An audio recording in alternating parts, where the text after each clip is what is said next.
Hi, Richard. Hey, Ben. Hey. How's it going? Pretty good. You can hear me okay?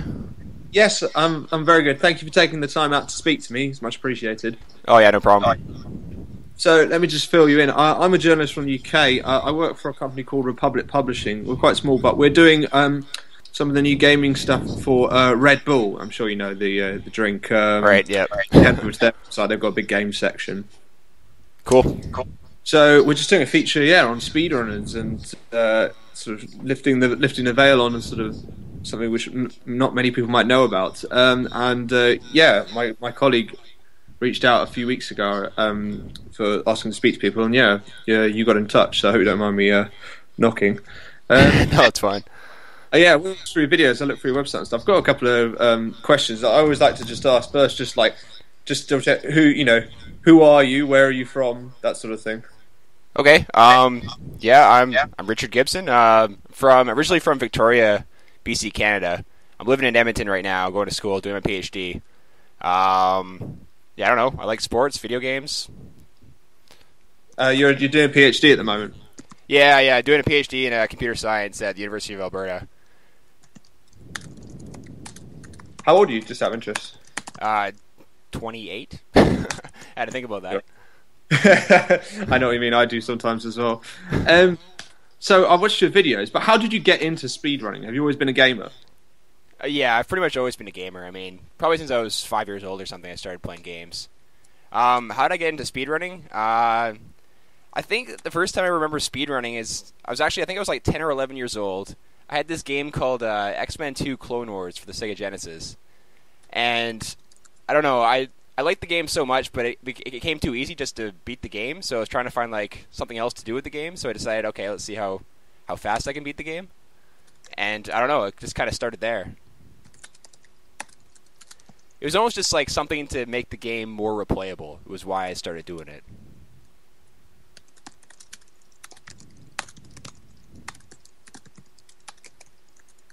I didn't actually realize it was a thing until much later, like a couple years ago, really.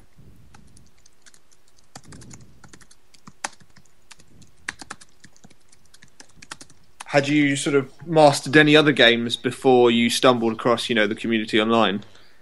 Not sure. I played a lot of 2-player games as a kid, so I have a lot of NES games. So things like, I don't know if you ever heard of Blades of Steel. It's a hockey game for Nintendo. I don't know. Maybe it's big in Canada because it's a hockey game, but it was one of the first hockey games I remember playing, and I remember being really, really good at that as a kid.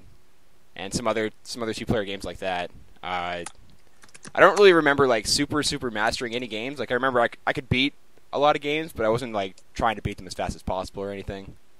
So actually, it took sort of so you came across Speed Demos Archive and stuff like that online, and then you started doing it? I actually came across the first. So yeah, I was playing the X-Men 2 Clone Wars as a kid, but it wasn't until a couple years ago I watched that movie. What's it called? King of Kong or whatever. Heard of that movie?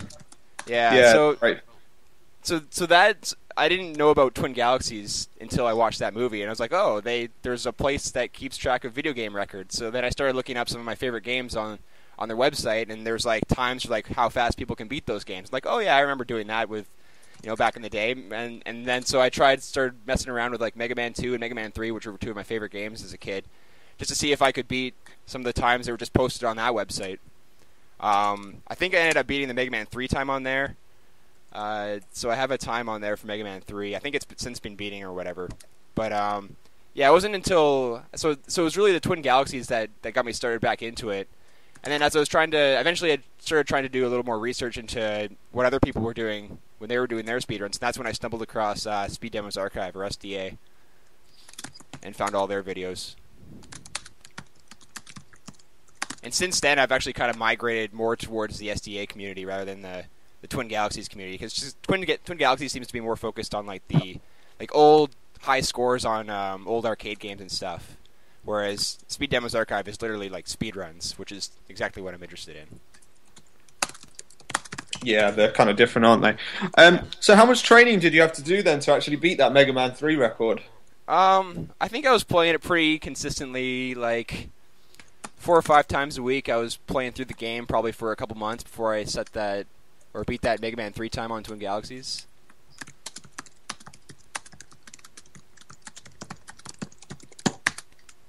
So for how long, really? You're just running through the whole game a couple of times each? Yeah, I was just like playing it over and over again, just memorizing where all the enemies are. Like it's really a lot of speedrunners talk about muscle memory, and that really is true. Like I grew up playing sports and stuff, and I remember basketball was very much muscle memory, like just shooting the basketball in the hoop, just practicing over and over again. It's very much the same thing with speedrunning video games. You just practice over and over again. You can almost do it. You can almost do some of the parts blindfolded just because it's so automatic.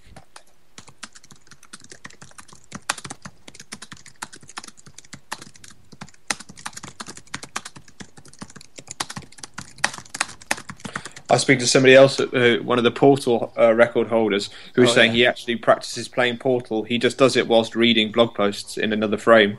So he's just reading. That sounds crazy to me. You tried actually doing it blindfolded?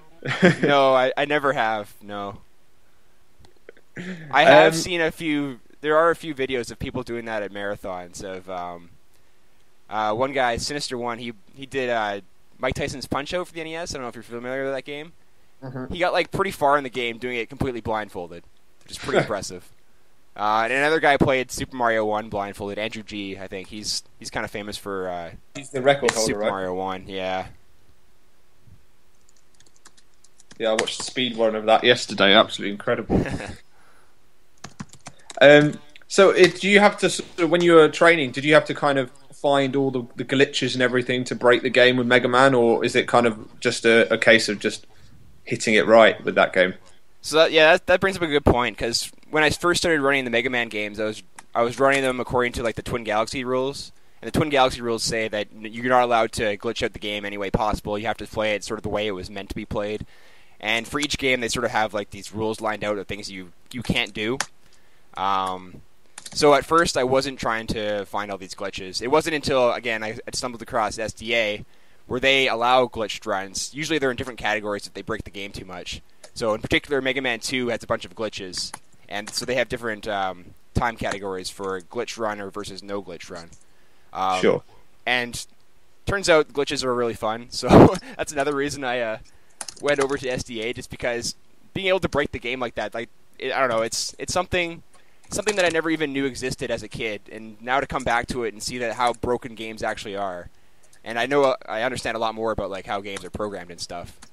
So it's kind of neat to break the games and do kind of crazy things like go into walls and make your guy sort of go out of bounds where he's not supposed to be able to go.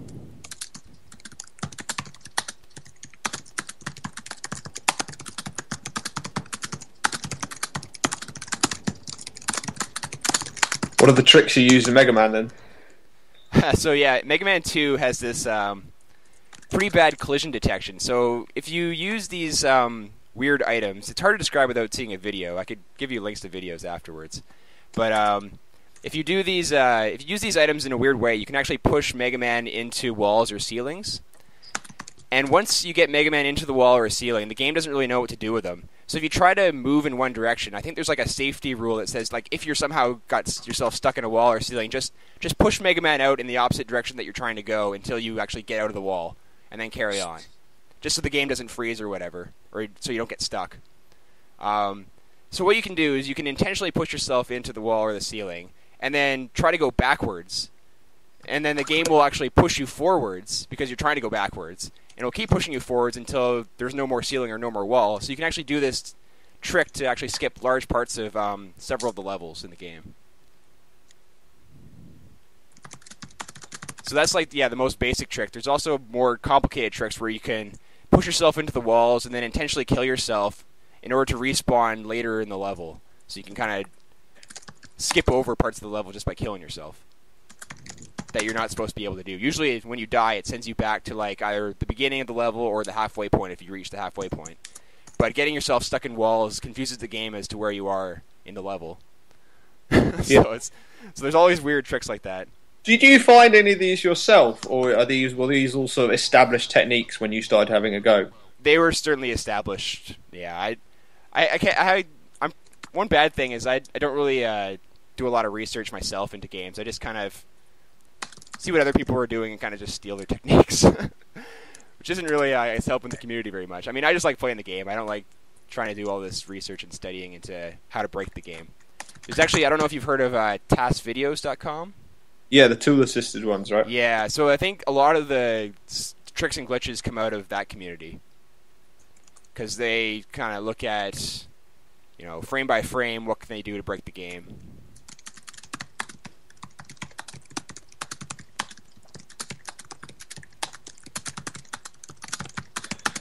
But you're not that fussed about the sort of tool-assisted stuff.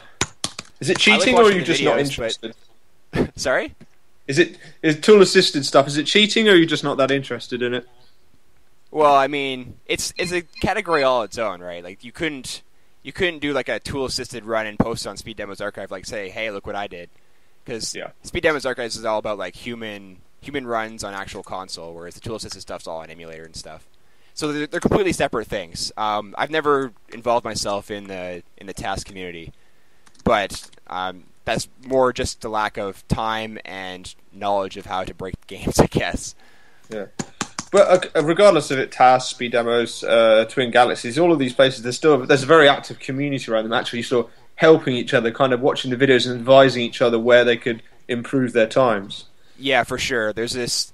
So yeah, I mean, if you start speedrunning a game, you could basically just go onto Speed Demos Archive, create a new thread, or see if there's a thread that exists on the game, and say, hey, I'm trying to speedrun this game. I found, I'm looking for these tricks. Does anybody know any tricks? And you're bound to have at least a few people respond who know the game, who may know a few tricks that you don't. So yeah, there's this real feel of community about trying to help someone push the game as far as possible.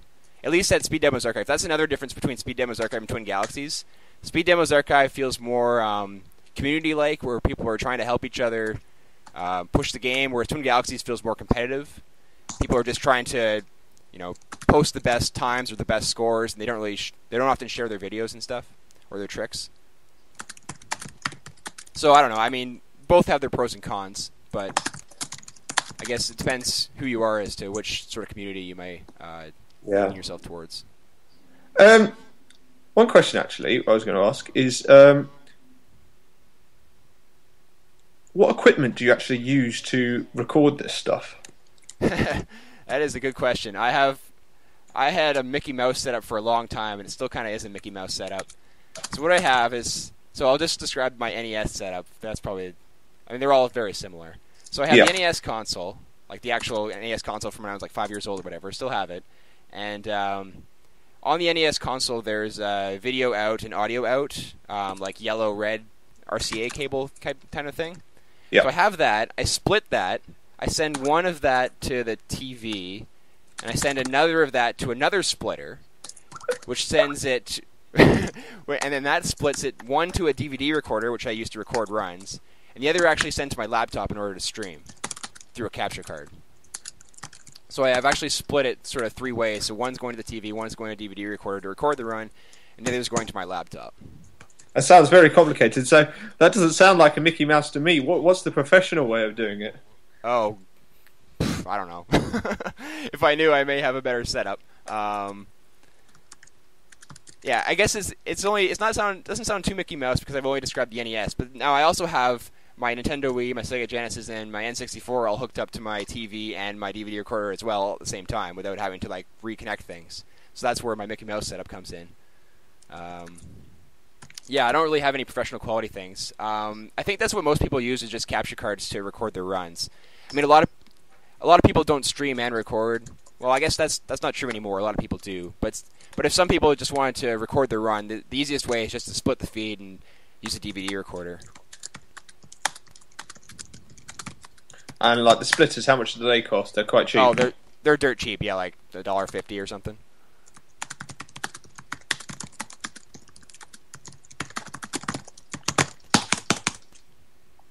What would you say to anybody interested in like having a go at this? Where should they go? What games should they try that haven't been, completely completed yet?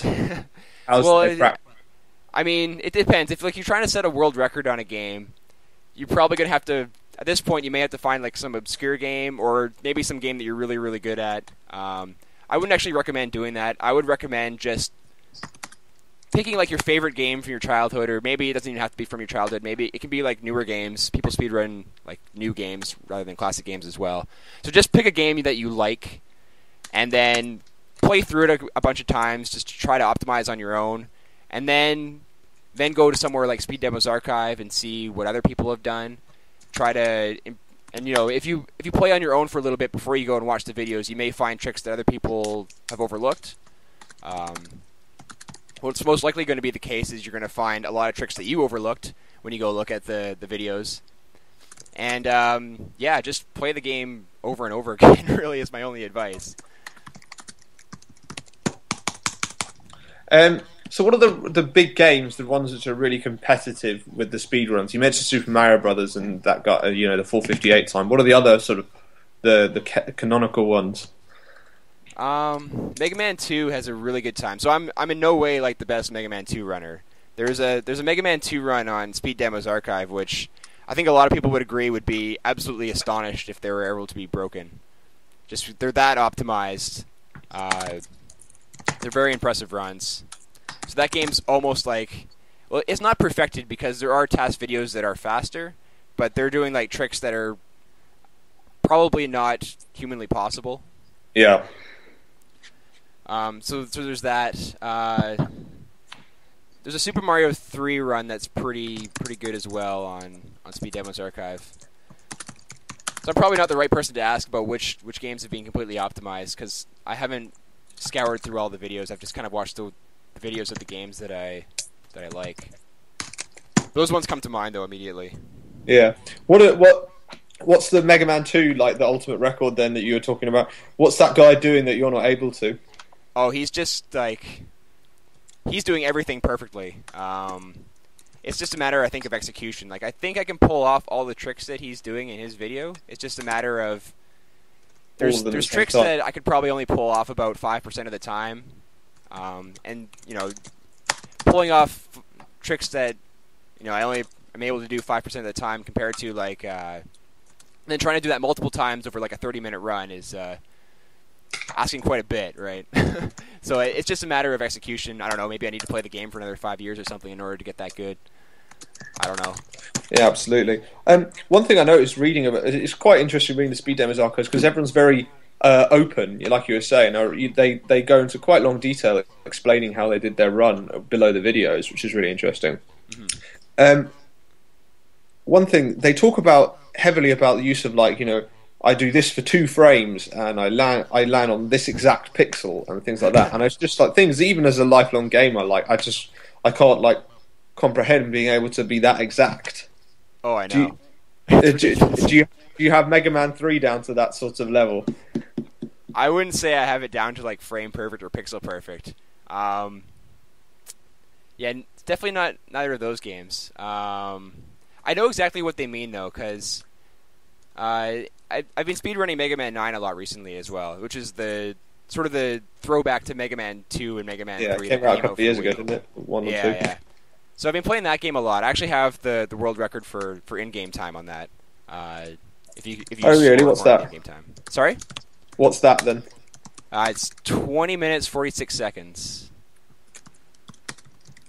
But I know what they mean by this pixel perfect stuff, because there are tricks in that game where you need to be like exactly in the right spot or it's not going to work.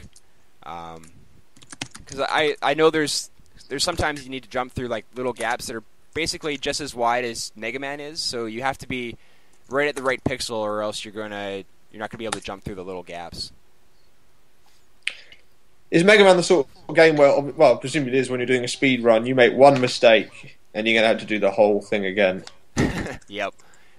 Basically, how do you deal with frustration? I don't know. I guess you have to be kind of level-headed. You have to know that, if you're going for a world record, it's not going to happen every time. It's just going to be kind of a once in a blue moon kind of thing. I don't play the game really to set a world record. I play the game because I enjoy the game. If I get a world record, I guess that's gravy, right? I mean, it's very rewarding to get a world record in the end. But for me, it's just fun playing the game, and kind of playing it to the ability I'm able to play a few of these games now. It's enjoyable to do. Absolutely. What are the questions I had? Mm. So yeah, what sort of personality and obviously patience is one good thing. Yeah, Personality, kind of patience for skills you sure. need to be a good speedrunner. I was talking to somebody else who was saying lateral thinking is a good thing as well.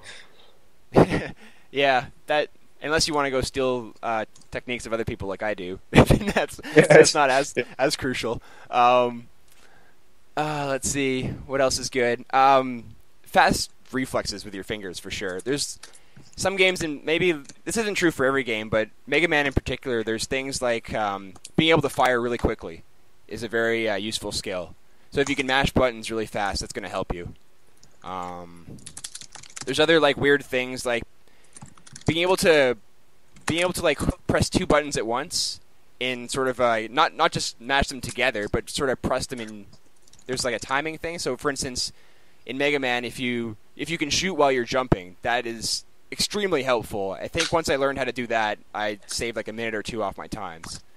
Because when I first started running those games, I couldn't actually do that, or I just didn't even know that you could do that. It wasn't until sort of I practiced the technique of like holding down the jump button with like part of my thumb and then using the rest of my thumb to mash the shoot button while holding down the jump button in order to jump higher. Like little things like that with finger dexterity is very very handy. Would you say you have fast reflexes in general? Oh yeah, fast reflexes for games like Mega Man and stuff. Yeah, and Super Mario 3 for sure. That's a very quick game that you need quick reflexes for. If you're going to speedrun things like RPGs and stuff, that's probably not really a necessity. But would you say that you have fast reflexes?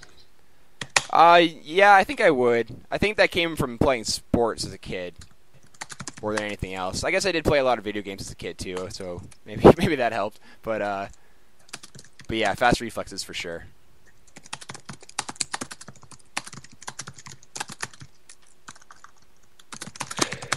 So, and like, I guess, yeah. Last question is: do you still enjoy it?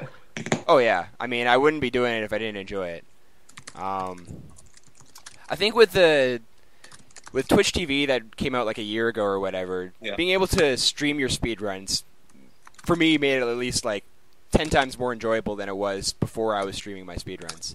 Because it's one thing to just sort of sit in the bedroom and play a game over and over again by yourself, and it's another thing to stream your games, have people watch you play a game over and over, and chat with them while they're doing it and discuss what's going on. So that to me, like, it's a lot more fun to play video games with people watching than it is just to sort of play in a bedroom by yourself.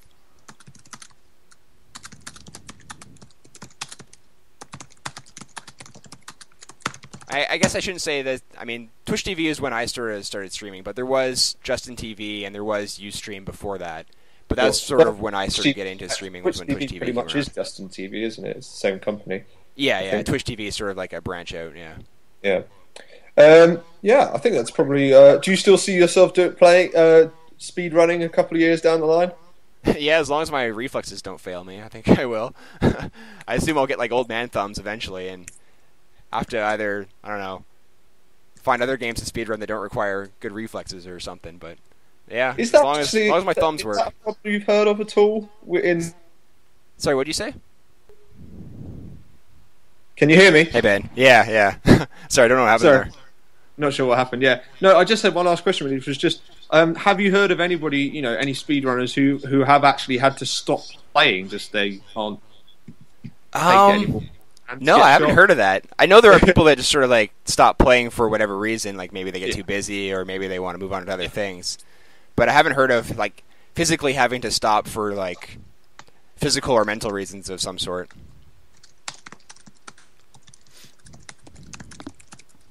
That's a relief. Yeah, no kidding. Listen, I think that's all I wanted. Just a quick question, actually, though. Would you be able to send an image of like your setup with the consoles plugged in? Yeah, I can do that. Yeah, I don't know if I have the best setup. I can certainly tell you what I have. Sure. No, just to give people an idea of just like, the splitters and all that sort of thing. Sure. That'd be absolutely fantastic. Thank you so much. Yeah, no problem. So I appreciate your time. Have a great day. Oh, yeah, no problem. Thanks. Cheers. Bye. See ya.